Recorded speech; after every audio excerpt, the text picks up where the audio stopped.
Marwadi university మంచి భవిష్యత్తు కోసం తెలుగు విద్యార్థులు ఇష్టపడే యూనివర్సిటీ. కాల్ 9059052378 9059052379. నమస్తే, వెల్కమ్ టు ఐ డ్రీమ్. నేను ఉదయశ్రీ. ప్రెజెంట్ మనతో ఉన్నారు ఉమెన్ సోషల్ యాక్టివిస్ట్ కృష్ణకుమారి గారు. మాట్లాడదాం. నమస్తే అండి, వెల్కమ్ టు అవర్ స్టూడియో. ఇవాళ మనం మాట్లాడుకునే టాపిక్ ఏంటంటే, సుష్మా ఆమె సాఫ్ట్వేర్ ఎంప్లాయ్, 1 lakh వరకు సంపాదిస్తుంది. తను ఎంతో కష్టపడి పేరెంట్స్ ఆ స్టేజ్కి తెచ్చి ఉంటారు, తను కూడా ఎంతో కష్టపడి ఆ స్టేజ్కి వచ్చి ఉంటుంది. అదన్నీ మర్చిపోయి జస్ట్ భర్తతో గొడవపడి వెళ్ళి దుర్గం చెరువులో దూకేసి సూసైడ్ చేసుకుంది. అసలు ఇదంతా మర్చిపోయి ఒక క్షణికావేశంలో ఆమె సూసైడ్ చేసుకోవడం, ఆమె మైండ్ సెట్ని మీరు ఏ విధంగా చెప్తారు? ఆ మైండ్ సెట్ గురించి మాట్లాడేదానికంటే ముందు మనము అసలు ఈ కట్నం అడుగుతున్న వాళ్ళ మైండ్ సెట్ ఏంటి ఆలోచించాలి. ఇక్కడ అసలు ఫస్ట్ రిపేర్ కావాల్సింది ఇక్కడ. సరే, ఇక్కడ రిపేర్ కాలేదనుకోండి, వీళ్ళు వెదవలే అనుకోండి, వీళ్ళకి బుద్ధి లేదనే అనుకోండి, ఇంకా ఈ రోజుల్లో నువ్వు సంపాదించుకుంటున్నావు, ఆ అమ్మాయి సంపాదిస్తుంది, అత్తమామ పెట్టాల్సిన దాని గురించి ఆలోచిస్తున్నావు అంటే నువ్వెంత వ్యక్తిత్వం లేనివాడివి, నువ్వు ఒక వెన్నెముక లేనివాడివి అయి ఉండాలి. లేదు, నువ్వు అడగాలని అనుకోకపోయినా మీ అమ్మో మీ నాన్నో ఎవరో చెప్తే అడిగాను అని కూడా చెప్పొచ్చు. వాళ్ళు అడగమంటే మటుకు వాళ్ళకి నువ్వు ఎక్స్ప్లెయిన్ చేసి వాళ్ళని ఒప్పించాల్సింది పోయి అసలు నువ్వు కట్నం గురించి గొడవ పెట్టుకోవాల్సిన అవసరం ఏమొచ్చింది? నా మొహం నీ మొహం నాకు చూపించకు అంటే డబ్బులు ఇస్తేనే మొహాలు చూస్తారా? అంటే వీళ్ళకిన్నూ ఇప్పుడు డబ్బులు తీసుకుని ఒళ్ళమ్ముకునే ఆడవాళ్ళకి, ఒళ్ళమ్ముకునే మగవాళ్ళకి వీళ్ళకి తేడా ఏముంది చెప్పండి? ఇవాళ మేల్ ప్రాస్టులు కూడా ఎక్కువయ్యారు కదా, నడుస్తుంది కదా అది కూడా. వాళ్ళు డబ్బులకే కదా చేస్తున్నారు. సొసైటీలో వాళ్ళంటే చాలా చిన్న చూపు ఉంది కదా.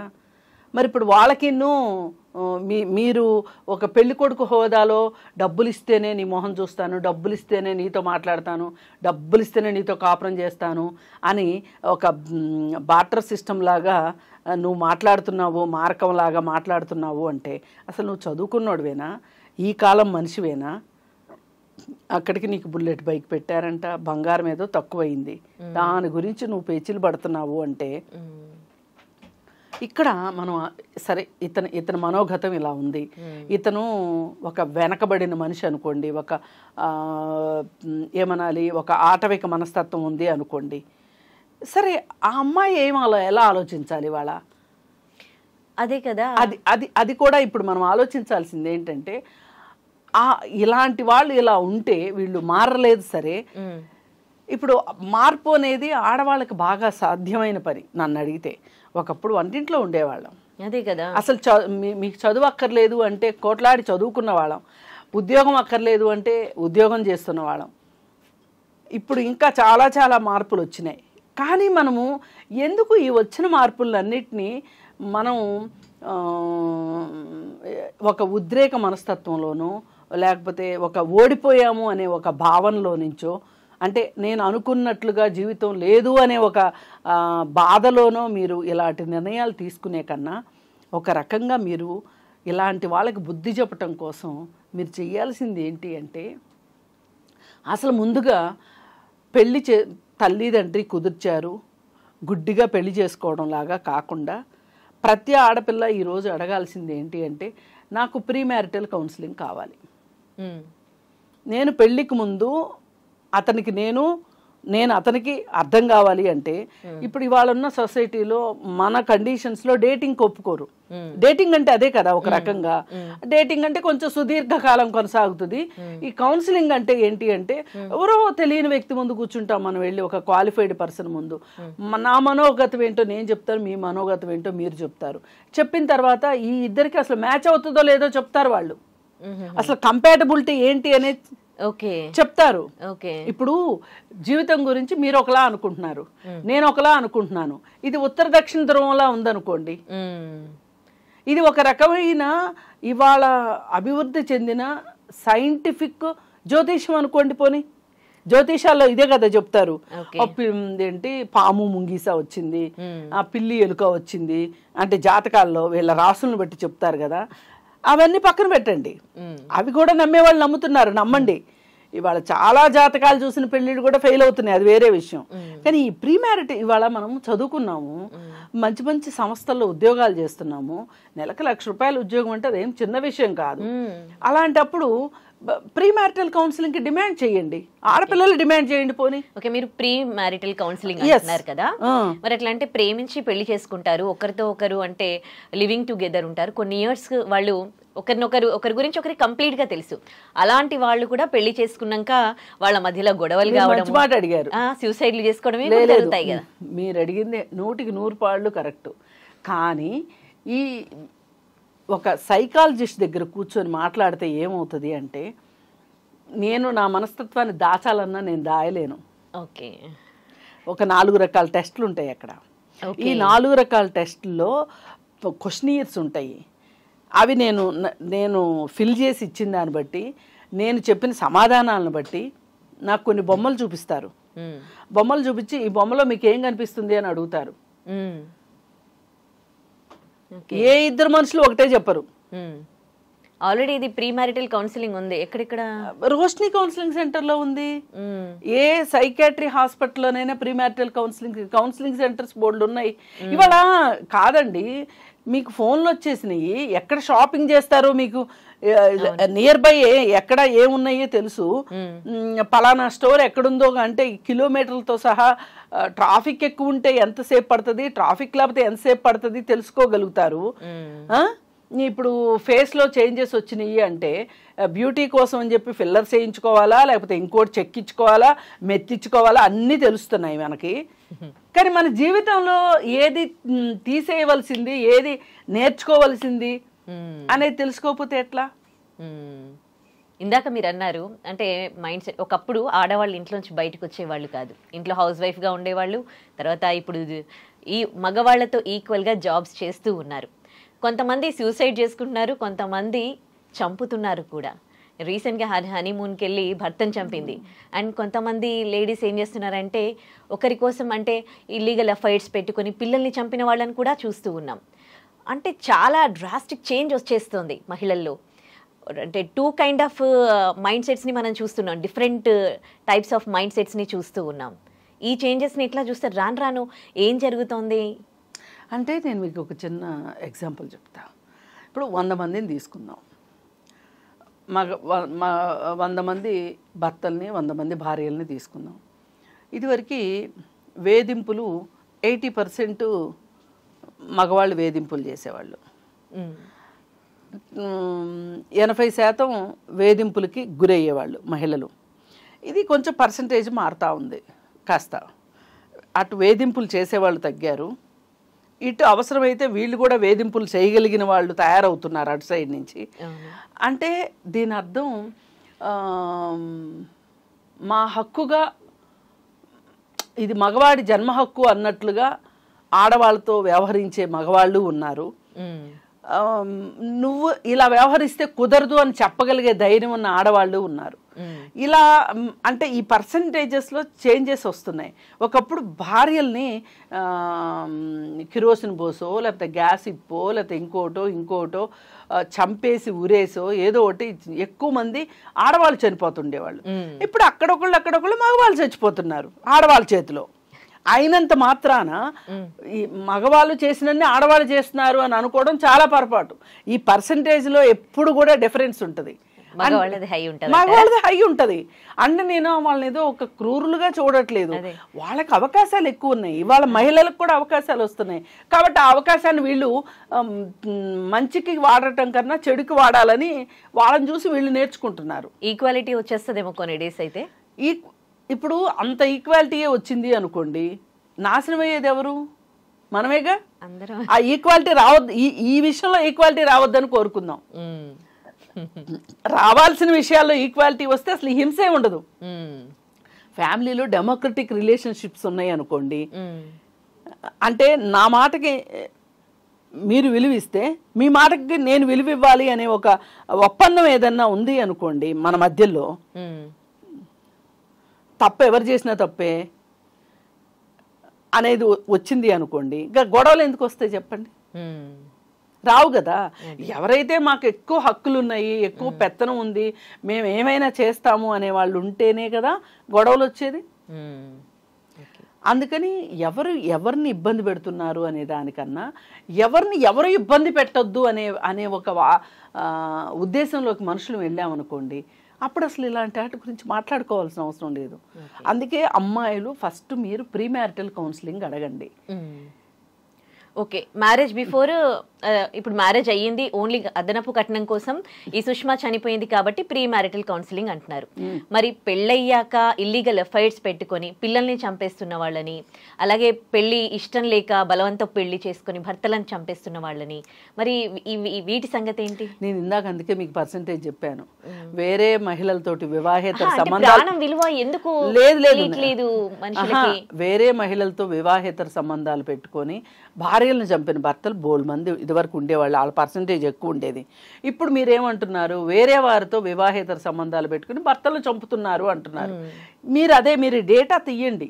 నేను ఇక్కడ మాట్లాడేది ఆడవాళ్ళు తక్కువ చేస్తున్నారు, మగవాళ్ళు ఎక్కువ చేస్తున్నారు, ఇది కాదు టాపిక్. ఒకరిని చంపడము లేకపోతే చావడము, ప్రాణం విలువ అనేది ఎందుకు తెలియకుండా పోయింది? ఎందుకు ఇంత ఈజీగా సూసైడ్ చేసుకుంటున్నారు, ఎంత ఈజీగా వేరే వాళ్ళని చంపుతున్నారు?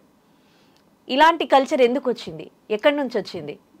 ఇప్పుడు మనం ఆలోచిస్తే మన స్థాయి పెరుగుతున్న కొద్దీ, అంటే చదువు స్థాయి కావచ్చు, ఉద్యోగం స్థాయి కావచ్చు, ఆర్థిక పరమైన స్థాయి కావచ్చు, పెరుగుతున్న కొద్దీ మనకి ఎక్స్పెక్టేషన్స్ కూడా పెరిగిపోతున్నాయి.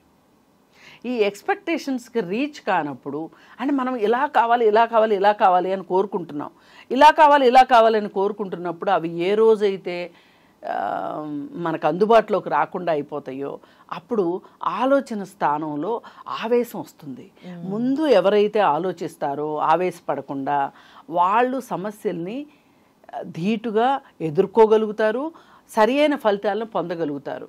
అందుకే మనకు కావాల్సింది ఏంటి అంటే ఆవేశం కాదు, ఆలోచన. మీరు ఎంత ఎక్కువ జీవితం గురించి ఎక్స్పెక్ట్ చేస్తే మీకు అది మీ ఎక్స్పెక్టేషన్ రీచ్ కానప్పుడు మీకు అంత ఆవేశం వచ్చేస్తుంది, అంత బాధ వచ్చేస్తుంది. ఇది కాదు పరిష్కారం. ఒక్కటే, లైఫ్ అన్న తర్వాత కష్టాలు ఉంటాయి, లైఫ్ అన్న తర్వాత సమస్యలు వస్తాయి, లైఫ్ అన్న తర్వాత రకరకాల మనుషులు మన జీవితంలోకి వస్తారు, వచ్చిన వాళ్ళు వెళ్ళిపోతూ ఉంటారు. మనం చేసిన అన్ని పనులు సక్రమంగా సరి అయిన ఫలితాలు ఇవ్వవు. సరిగా పిల్లలు పుడతారనే గ్యారెంటీ, అసలు పిల్లలు పుడతారో లేదో అనే పరిస్థితిలో ఇవాళ సమాజం ఉంది. పుట్టిన పిల్లలు ఏ ఆటిజంతోనో ఆర్టిస్టిక్ చిల్డ్రన్గా పుట్టే అవకాశాలు ఎక్కువ కనిపిస్తున్నాయి ఇప్పుడు. ఈ పరిస్థితుల్లో ఈ ఆదుర్దాలకు వెళ్ళే కన్నా ఇది లైఫ్ ని ఛాలెంజ్ గా తీసుకోండి. ఇక్కడ నేను మాట్లాడిన టాపిక్స్ ఏంటంటే, 2 కేసెస్ గురించి నేను మీకు చెప్పాను కదా, వాళ్ళకి ఆప్షన్స్ ఉంది. వాళ్ళు ఒకవేళ నచ్చకపోతే డివోర్స్ తీసుకొని వెళ్ళిపోవచ్చు, లేదంటే పెళ్లికి ముందు చెప్తే బలవంతంగా చేశారేమో, తర్వాత పెళ్ళైనాక నాకు ఇష్టం లేదు నీతో లైఫ్ అని ఆ అమ్మాయి వెళ్ళిపోవచ్చు, డివోర్స్ అయినా తీసుకోవచ్చు. ఇంకో అమ్మాయి ఏంటి, పిల్లల్ని చంపేసింది. కన్న తల్లి 9 నెలలు మోసి 3 పిల్లల్ని చంపాలంటే ఆ తల్లికి మనసు ఎట్లా వచ్చిందో అసలు ఆ కేసు గురించి డిస్కస్ చేసుకుంటే అసలు ఓకే.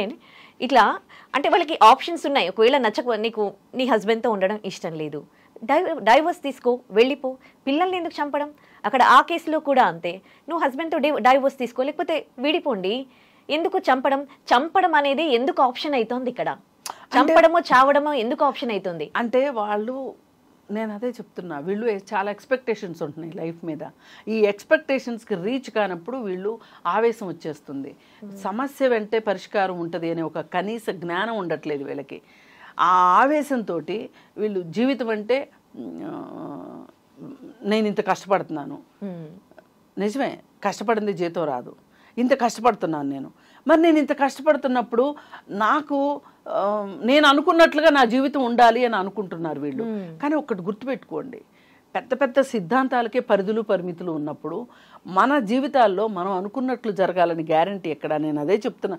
మీకు వాస్తవిక దృక్పథం ఉంటే గనక మీకు సమస్య పెద్ద మహమ్మారిలాగా కనిపించదు. ఏమవుతుంది ఇప్పుడు ఈ భర్త మనం అనుకున్నట్లుగా లేడు, అతనిదే తప్పు అనుకుందాం, పోనీ మీరే 100% కరెక్ట్ అనుకుందాం కాసేపు. అయితే దీని నుంచి బయటపడడం ఎట్లా? ఇది ఆలోచించాలి. ఈ ఆలోచన స్థానంలో ఆవేశం వస్తుంది. ఆవేశం కాదు, ఆలోచన కావాలి. మనిషిని అర్థం చేసుకో. ఇప్పుడు 5 నెలలు, ఈ పెళ్ళే 5 నెలలు, 5 నెలల్లో ఏమి కొంపలు అంటుకుపోతున్నాయి. అసలు నాకు ఒక బ్రేక్ కావాలి నీ దగ్గర నుంచి, నీ మనస్తత్వం నాకు నచ్చట్లేదు, నేను ఒక 2 నెలలు నేను పుట్టింట్లోనే ఉంటాను, నేను రాను, నేను ఆఫీస్కి వెళ్తాను వస్తాను, నాకు ఒక 2 నెలలు బ్రేక్ కావాలి అని అడిగే ధైర్యం ఎందుకు చేయట్లేదు మీరు? ఇప్పుడు చావడానికి చాలా ధైర్యం కావాలండి, బతకడానికి అసలు ఎంత అంటే అసలు చావు అనేది ఎలా కోరుకుంటారు? ఇంకా మొత్తం ఆశలన్నీ అడియాసలైపోయి అసలు ఇంక ఏదే కనిపించదు కంటికి ముందు. ఇప్పుడు మన మీద మనకు చాలా ప్రేమ ఉంటుంది, మనకి ఏదైనా దెబ్బ తగిలితే ఏడుపు వస్తుంది, మనకి ఏదైనా బాధ కలిగితే ఏడుపు వస్తుంది, ఒకవేళ చచ్చిపోదాము అనుకుంటే ఏడుపు వస్తుంది. అవునా కాదా? మనం ఉండమేమో అంటే ఏడుపు వస్తుంది. మనకు కావాల్సిన వాళ్ళందరూ ఏం బాధపడతారో అని ఆలోచిస్తాం కాసేపు, అప్పుడు ఏడుపు వస్తుంది. అసలు ఏడుపే రాని ఒక నిరామయ స్థితికి వెళ్ళిన రోజునే మీరు చావటానికి సిద్ధం అవుతారు. మీ నుంచి మీరు దూరం అయిపోతారు. ఒక లైఫ్ అంటే ఎంత ఎక్స్పెక్టేషన్ ఉంటుంది, ఎంత ఆలోచించుకుంటాం జీవితం గురించి, ఎన్ని ఆశలు ఉంటాయి. పలానా పిల్లలు కావాలని ఉంటుంది, ఆ పిల్లలకి ఆ పేర్లు పెట్టుకోవాలని ఉంటుంది, ఆ పిల్లల్ని ఎలా పైకి తీసుకురావాలి, ఎలా పెంచుకోవాలి, ఇలా రకరకాల. Life is nothing but planning కదండి. ప్లానింగ్ లేకుండా లైఫ్ ఎందుకు ఉంటుంది? ఇంత ప్లానింగ్లో వీళ్ళు అనుకున్నట్టు జరగకపోయేసరికి ఇవాళ మనము ఒక ఫోన్ కొనుక్కొని అది పాతబడేలోపు కొత్త వెర్షన్ వచ్చేస్తుంది. జీవితాల్లో ఇంత మార్పు వచ్చిన తర్వాత ఇంకా మనకేమనిపిస్తుంది? నాకు ఇప్పుడు సంతోషం కావాల్సిందే, ఈ క్షణంలో సంతోషం కావాల్సిందే. ఈ క్షణం భర్తతో కలిసి భార్య బయటికి వెళ్ళాలి అనుకుంది అంటే, అతనికి ఏదైనా ఎమర్జెన్సీ వర్క్ వచ్చింది అంటే అంతే, ఖతం, గొడవ మొదలవ్వాల్సిందే. అలాగే ఇప్పుడు భార్య డబ్బులు ఇవ్వాలి, పుట్టింటోళ్ళు డబ్బులు ఇవ్వాలి, అవి ఇవ్వకపోతే చచ్చిపోతారా? అదే కదా. ఇప్పుడు జీవితాలు ఏమో ఆగిపోవు కదా. ఇప్పుడు వీళ్ళిద్దరు జీవితాలు అసలు ఆగిపోవు కదా. ఇప్పుడు లక్ష సంపాదించుకునే వాళ్ళ జీవితాలే ఇలా ఆలోచిస్తుంటే అసలు ఇలాంటి ఆశ ఏది లేని వాళ్ళు ఏమనుకోవాలి? ఇప్పుడు ఎంతమంది ఉద్యోగాల కోసం ఎదురు చూస్తున్నారు? ఇల్లు లేక రోడ్డు పక్కన పడుకునే వాళ్ళని మనం రాత్రి 12 ఒకవేళ ఎప్పుడన్నా బయటికి వెళ్తే పేమెంట్లో పడుకునే వాళ్ళు బోల్డ్ మంది కనిపిస్తారు. బసవతారకం క్యాన్సర్ హాస్పిటల్ దగ్గరికి వెళ్ళి చూస్తే మధ్యాహ్నంటప్పుడు కానీ సాయంత్రంటప్పుడు కానీ ఎవరన్నా ఫుడ్ తీసుకొస్తే వెనకమాల అడవిలో జంతువులు పరిగెట్టుకొచ్చినట్టు పరిగెట్టుకొస్తున్నారు. లైన్లో నుంచుంటామని కొంతమంది, నుంచోమని కొంతమంది, లాగేసుకోవడానికి ప్రయత్నం చేస్తున్నారు. నిజంగా ఫుడ్డే ఉంటే అలా వెళ్తారా? ఇప్పుడు వాళ్ళకంటే మనం ఎన్ని రెట్లు బాగున్నాము అనే ఆలోచన మనకు ఉండాలా లేదా? అసలు అట్లా కంపేర్ చేసుకోరు, డబ్బులు నోటితో కంపేర్ చేసుకుంటారు. కరెక్ట్. ఆ ఆలోచన అనేది రావాలి. అలాగే ఈ ప్రీ మ్యారిటల్ కౌన్సిలింగ్ వస్తే ఎంతో కొంత ఒక పరిష్కారం ఉంటుంది. తప్పకుండా అవి రెండూ రావాలని కోరుకుందాం. Thank you so much Krishnakumari గారు.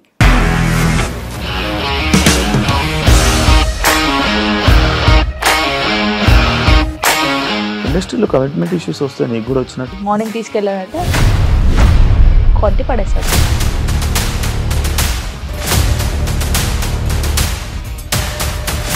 ఒక్కళ్ళు కూడా చూడలేదు ఈ సినిమా అని చెప్పడానికి కూడా చాలా ధైర్యం కావాలి. అది నిజం కదా, దాంట్లో ధైర్యం ఏంటి? నెక్స్ట్ డే ప్లేట్ మార్చేస్తే తప్పు కదా. As of now we're comfortable this అని నేను అనుకుంటున్నాను. రష్మిక గారిది మీది ఒకే ఊరు అంట కదా? నీకు కోపం వచ్చిందంటే బాగా తిట్టేత్తరా? తిట్టేద్దామండి. నిజంగా గేమ్ ని ఎలా చేంజ్ చేయగలిగారు? ఏపీఎస్ఎఫ్సి వాళ్ళకి 6 నెలల్లో నేను 6 లక్షలు కట్టా. బిజినెస్ చేయాలనుకుంటే it is as difficult as riding a tiger.